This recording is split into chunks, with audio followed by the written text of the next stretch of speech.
Walking over to where the shirts were located, she looked through the different styles that were offered. There were the typical t-shirts, a few on the small size to likely cling closer to the adventurous skin. "Oh, they have this too?" Maya smiled as she grabbed something that looked similar to a crop top and a sports bra. "This will match with the armors that they have displayed," she thought to herself. Putting on the shirt, Maya first cleared her long blonde hair. Then she pulled the shirt over her breasts. Due to the material, it felt like her breasts were being pushed up. The top of her chest was exposed, which she appreciated since it would sometimes get too hot while fighting monsters. Removing the remainder of her old clothes, she grabbed a cute thong. Sticking her legs into the two holes, she pulled the thong up past her hips, the material in the back squeezing between her butt cheeks. Surprisingly, the material made it so that it didn't feel uncomfortable. This was great since she preferred the thong for not getting in the way of movement during combat. Now that she was clothed, she went over to the first armor. The armor came with a helmet, so that was the first thing she put on. She appreciated that it didn't feel too small, not becoming tight due to her hair.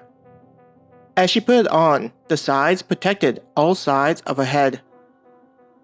What Maya liked about the helmet was how it allowed her hair to cascade out from the back, and somehow it didn't prevent her from being able to hear her surroundings. This was on top of it, not feeling stifling inside the material. Having a helmet will be nice. Maya grinned at not having her head exposed. Next, she grabbed the upper part of her armor. With how little material it had, the weight wasn't much. Turning it around to figure out how she was supposed to put it on, she noticed that it had a latch on the back, like a bra. "That makes things easier," Maya commented at the design.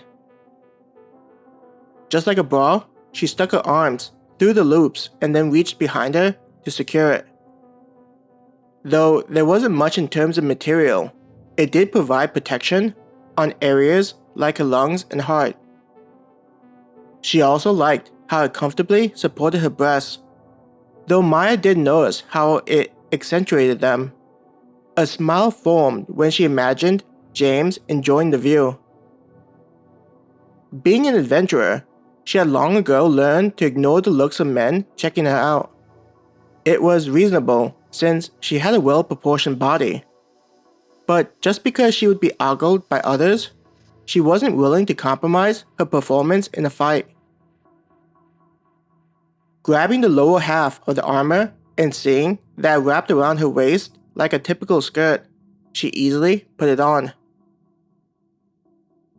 There were also two shin guards for her legs, which she liked.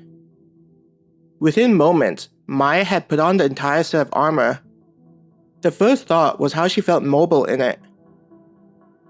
"I should probably test whether it affects how I draw a bow," Maya thought, eyeing the numerous bows on display for her. She went over to check out each of them. They had provided bows for differing situations, like if she was riding on a horse and needed to fire off arrows. There were also bows that were designed for distance. She grabbed one that had a black metallic look. When touching it, Maya realized that it wasn't metal. "I wonder what monster this bow was made out of," Maya said. Grabbing one of the bowstrings that matched the style of bow she picked, Maya proceeded to string it. What surprised her was how she didn't need to struggle with it. "Is this because my body has absorbed more energy than I thought?" Maya asked, knowing that she was stronger than the last time she got evaluated, but not realizing it was greater than she thought. Once the bow was strung, she raised it up as if she pictured a target in front of her. With her finger, Maya drew the bow, letting her fingers touch her cheek. Maya made sure to pay attention to whether the armor was negatively impacting her. She was pleasantly surprised that it felt even better than what she originally wore.